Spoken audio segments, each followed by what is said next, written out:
Every morning before the city fully woke up, before the buses filled and the sidewalks rushed with footsteps, a young black woman in pink scrubs quietly placed a warm breakfast into the trembling hands of an old man sitting on a piece of cardboard near the bus stop.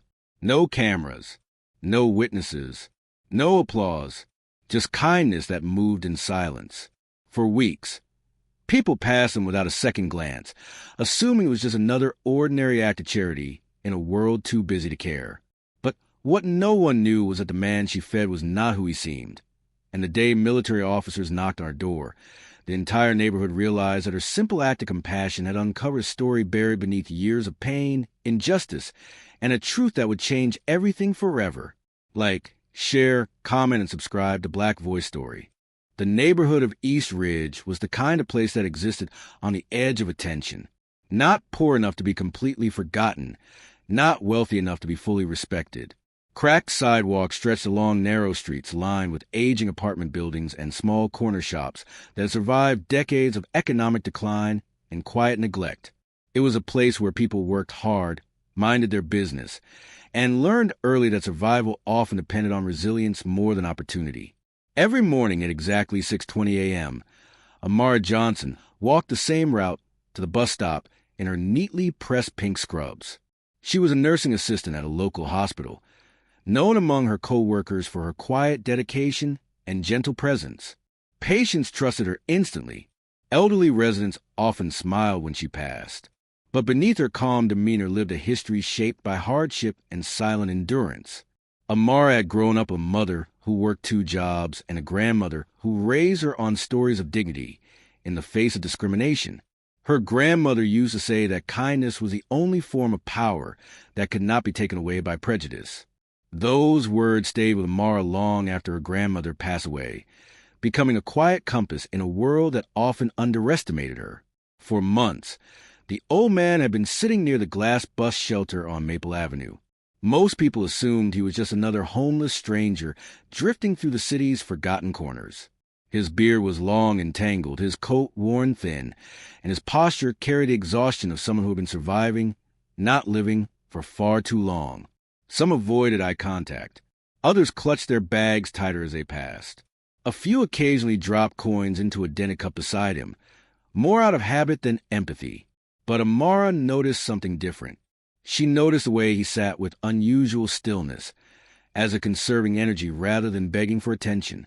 She noticed how he never shouted for help, never chased after passers-by, never displayed the desperation commonly associated with street survival. Instead, he simply watched the world move around her with eyes that carried both intelligence and sorrow. The first morning she approached him, it was cold enough for her breath to fog the air. She had an extra breakfast sandwich and a small thermos of tea she had packed for herself. Without hesitation, she knelt slightly and offered the food to him. He accepted it with trembling hands, his expression filled with a kind of quiet disbelief, as though kindness had become unfamiliar. From that day forward, a routine formed without announcement or acknowledgement. Every morning, Amara brought him breakfast. Sometimes it was oatmeal, sometimes fruit and bread, sometimes just a warm drink and something simple to eat. She never asked his story. She never demanded gratitude. She simply showed up. The bus drivers began to notice. So did the shop owner across the street, who initially assumed her actions were temporary charity. But days turned into weeks and weeks into months. Rain, wind, and even early winter frost never stopped her. What the neighborhood did not see were the subtle reactions around them. Some people whispered that she was being naive. Others quietly questioned why a young black woman would spend her limited resources on a stranger when she clearly worked long hours herself. There were even a few who muttered that people like him were a lost cause, their voices carrying the quiet bias that often hides beneath casual assumptions. Amara heard those whispers. She simply chose not to respond to them. What she did notice, however, were the changes in the old man. His posture slowly straightened. His hands, though still shaky, began to hold the breakfast more steadily. His eyes, once distant, began to focus more when she approached each morning. There was recognition there, familiarity, and something deeper, something that suggested he was observing her just as carefully as she observed him. One morning, as autumn leaves scattered across the pavement, Amara arrived to find him shivering more than usual. His coat looked thinner than before, as if it had endured too many winters. Without hesitation, she removed the spare blanket she carried in her bag and gently placed it beside him. Again, he accepted it with silent gratitude. The surrounding crowd barely noticed. The city continued its rhythm. Life moved forward, indifferent to small acts of compassion unfolding in plain sight. But something else was beginning to unfold beneath the surface. Across the street, a man in a dark coat had started appearing more frequently. He never interacted with the old man, never spoke to Amara. He simply observed from a distance, occasionally making notes on a small device before leaving. His presence was subtle enough to go unnoticed by most, but not by the old man, whose eyes occasionally tracked him with quiet awareness. Amara, focused on her routine, remained unaware that her daily kindness had already attracted attention far beyond the boundaries of her neighborhood. And as winter crept closer, the fragile routine between her and the old man was quietly approaching a moment that would shift everything she believed about kindness, justice, and the unseen stories people carry. As the days grew colder, the contrast between the rushing world and the stillness of the bus stop became more pronounced. People hurried past wrapped in coats, focused on schedules, responsibilities, and personal struggles. Yet every morning, Amara's presence remained constant, her footsteps steady and purposeful as she approached the same corner where the old man waited. What began as a simple act of compassion gradually evolved into something deeper, though neither of them spoke a word. The old man's appearance remained rugged, but his eyes began to reflect subtle changes. They no longer held only exhaustion. Instead, they carried a quiet attentiveness, as if he were carefully studying the consistency of Amara's kindness. It was a kind of observation formed not from curiosity, but from disbelief. Disbelief that someone would continue to care without expectation. Meanwhile, the whispers in the neighborhood grew louder. Some residents expressed concern that she was putting herself at risk. Others suggested that her kindness was misplaced, implying that people like the old man were responsible for their own circumstances. Beneath those comments lay an uncomfortable undertone, the subtle racial bias that often judged compassion differently depending on who was offering it and who was receiving it. Amara noticed how differently people reacted when she knelt beside the old man compared to when others handed out occasional coins. Her actions were scrutinized more closely, questioned more frequently, interpreted as unusual rather than admirable. At work, even a few co-workers began asking indirect questions about her morning routine, not out of malice, but shaped by assumptions they barely recognized themselves. Some wondered why she invested so much effort in someone who appeared to contribute nothing to society. Others subtly implied that her time could be better spent focusing solely on her career. Still, she continued, one particularly cold morning, snow dusted the sidewalk, and the wind cut sharply through the street. When Amara reached the bus stop, she noticed something different. The old man was weaker than usual, his hands trembling more violently as he accepted the breakfast she brought. His breathing appeared heavier, slower, as though the weight of winter had pressed down on him with unusual force. For the first time, concern overshadowed routine. She lingered longer than usual that day, observing his condition carefully.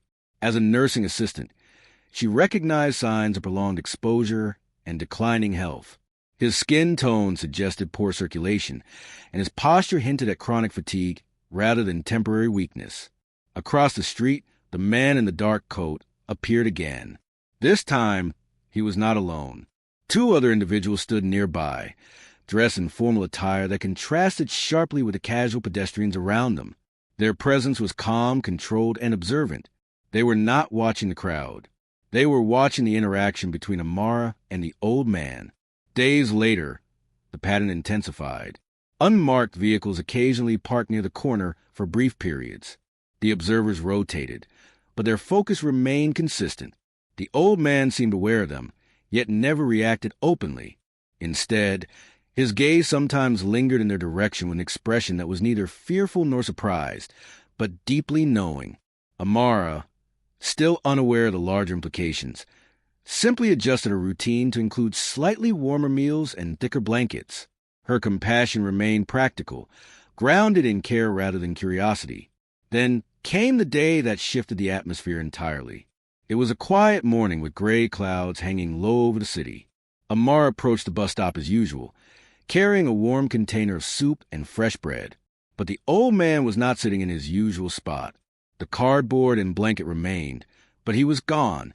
A subtle unease settled in her chest. For the first time in months, the routine was broken. She scanned the surrounding area, hoping to catch a glimpse of him nearby. But there was nothing. The space felt emptier than it should have, as though a silent presence had been abruptly erased. Across the street, the observers were present again, but their posture had changed. They were no longer simply watching. They appeared alert, prepared. That same afternoon, news began circulating quietly within the local community. People reported seeing official vehicles in nearby streets. Others mentioned uniformed personnel visiting certain locations without explanation.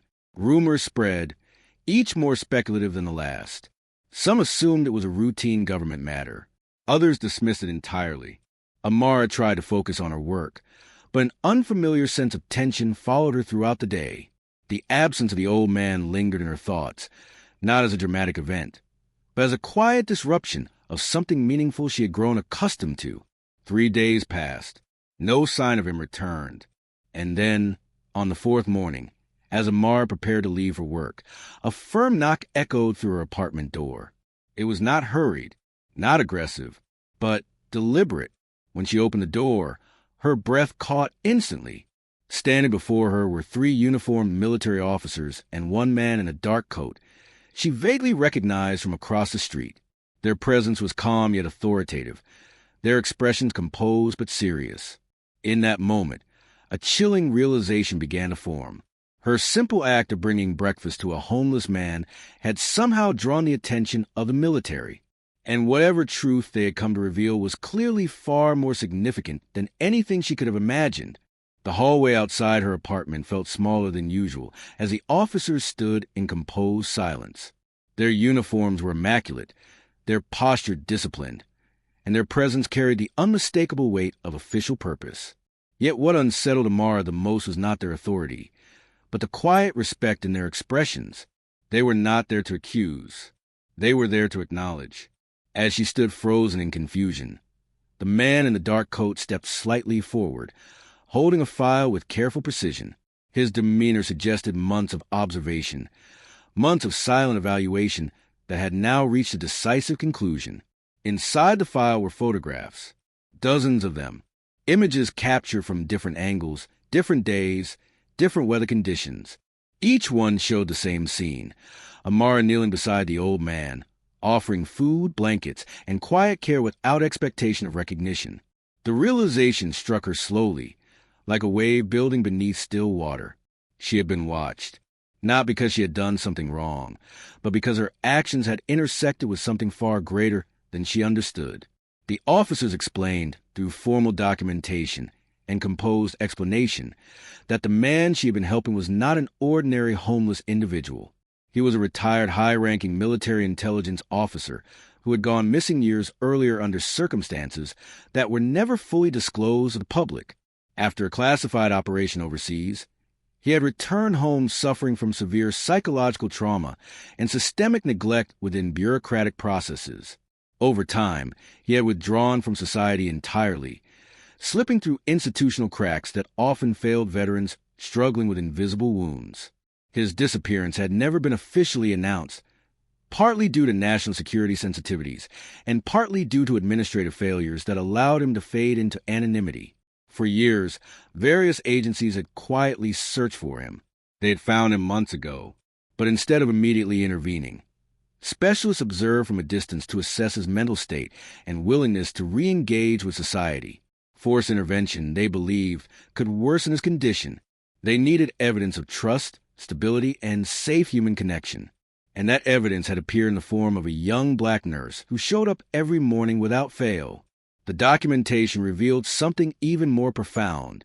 Medical analysts noted that his vital stability improved over the weeks she began assisting him. Behavioral specialists recorded reduced defensive body language and increased responsiveness during her visits. Psychological experts concluded that her consistent kindness created the first sign of recovery he had shown in years. Yet beneath the formal reports lay an uncomfortable truth.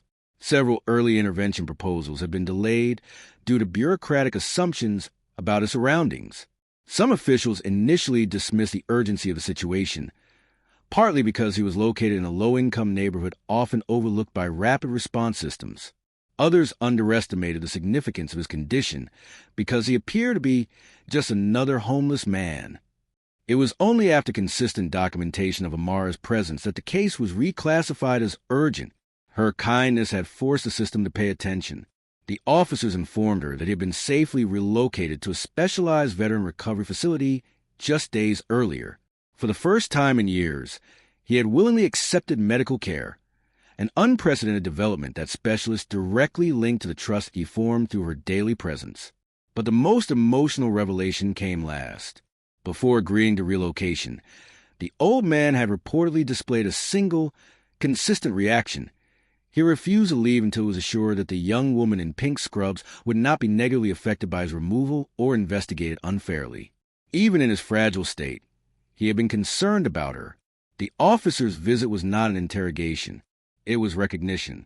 Recognition of compassion that transcended bias, routine, and societal assumptions. They presented her with a formal letter of appreciation, not for charity, but for what they described as an unintentional yet critical role in the recovery of a forgotten veteran whose service had once protected countless lives. As the weight of the moment settled in, Amara realized that what the world had dismissed as a small act of kindness had quietly challenged a system shaped by neglect, bias, and institutional oversight. Her daily breakfast had not just fed a hungry man. It had restored trust in someone the world had abandoned. In the weeks following the officer's visit, the corner bus stop on Maple Avenue felt different. The space where the old man once sat remained empty, yet it no longer carried the quiet sorrow it once did. Instead, it held a silent reminder of a story that had unfolded unnoticed by most, but deeply felt by those who finally understood its significance.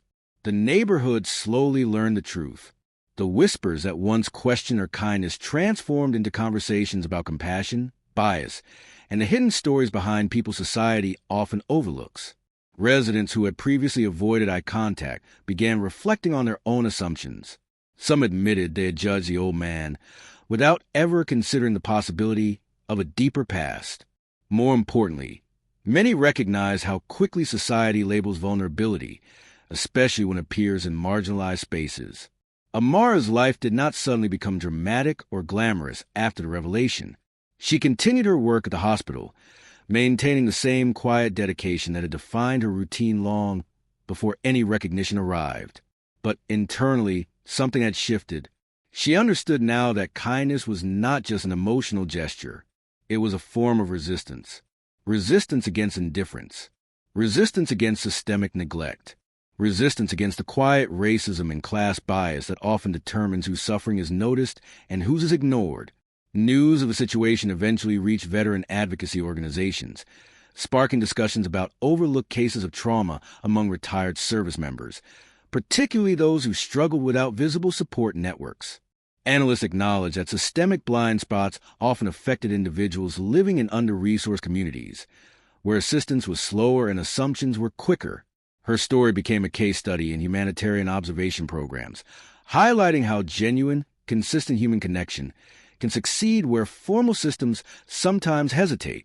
Months later, she received a letter from the recovery facility. It confirmed that the former officer's condition had significantly improved. His cognitive stability was gradually returning, and he was actively participating in therapy programs. Specialists noted that he often responded positively when discussing the period he spent near the bus stop, describing it as a time when he began to feel seen again after years of psychological isolation. The letter did not include dramatic praise or exaggerated sentiment. Instead, it contained a simple acknowledgement that her unwavering presence had played a measurable role in restoring a sense of safety in a man who had once lost trust in the world. For Amara, the letter carried a deeper meaning. It validated the quiet lessons her grandmother had taught her, that dignity should never be conditional, And compassion should never depend on a person's appearance, status, or background. The city continued its rhythm, unchanged on the surface. People still rushed to work. Buses still arrived on schedule. Strangers still passed each other, without knowing the stories hidden behind tired eyes. But somewhere within that movement, a subtle awareness had grown. The awareness that the man on the sidewalk might once have been a hero. The awareness that the quiet nurse in scrubs might be stronger than systems that overlook humanity. And the awareness that racism and bias often disguise themselves as indifference rather than open hostility. Amara never sought recognition, and she never changed her routine of helping others when possible. She simply carried forward the same principle that guided her actions from beginning: kindness without expectation. Because in a world shaped by assumptions, her consistency had revealed a truth many have forgotten: that humanity is not measured by status, appearance, or circumstance, but by how we treat those who can offer nothing in return. Her story spread quietly online, not as a sensational headline, but as a reflection of moral courage rooted in everyday compassion. Viewers around the world resonated with the emotional depth of her actions, recognizing that the most powerful change often begins with the smallest gestures. And long after the officers left, long after the bus stop returned to its usual silence, the impact of her kindness continued to echo in ways no one could predict it.